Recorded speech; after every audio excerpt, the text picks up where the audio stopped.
চাঁদকে সফলভাবে প্রদক্ষিণ শেষে এখন ফেরার পথে নাসার আর্টেমিস 2 মিশনের 4 নভোচারী। 10 দিনের ঐতিহাসিক সফর শেষে শুক্রবার প্রশান্ত মহাসাগরে অবতরণ করবে তাদের বহনকারী ওরিয়ন মহাকাশযান। তবে অবতরণের ঠিক আগে বায়ুমণ্ডলে প্রবেশের সময় ওরিয়নকে পাড়ি দিতে হবে বেশ কিছু গুরুত্বপূর্ণ ধাপ। পৃথিবীর বায়ুমণ্ডলে প্রবেশের সময় প্রবল প্লাজমা সৃষ্টি হলে 6 মিনিটের জন্য যোগাযোগ বন্ধ হয়ে যাবে ওরিয়ন ক্যাপসুলের। প্রবেশের পর কয়েকটি ধাপে প্যারাসুট খোলার মাধ্যমে ধীরে ধীরে কমিয়ে আনা হবে ওরিয়ন ক্যাপসুলের পড়তে থাকার গতি। সবকিছু ঠিক থাকলে শুক্রবার প্রশান্ত মহাসাগরের বুকে অবতরণের কথা রয়েছে এই 4 নভোচারীর।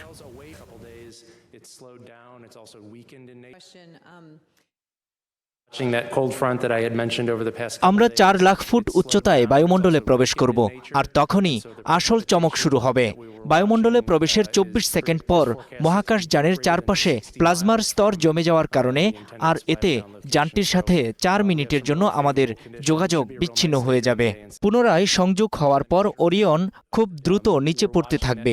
24,000 ফুট উচ্চতায় 2টি ড্রগ প্যারাশুট খুলবে, যা ওরিয়নের গতি কমিয়ে আনবে ঘন্টায় 200 মাইলে। আর সবশেষ 6,000 ফুট উচ্চতায় এসে কমলা রঙের 3টি প্যারাশুট খুলে যাবে, যা ওরিয়নের গতি কমিয়ে 20 মাইলে নামিয়ে আনবে। আর তখনই তা প্রশান্ত মহাসাগরে মৃদুভাবে অবতরণ করবে।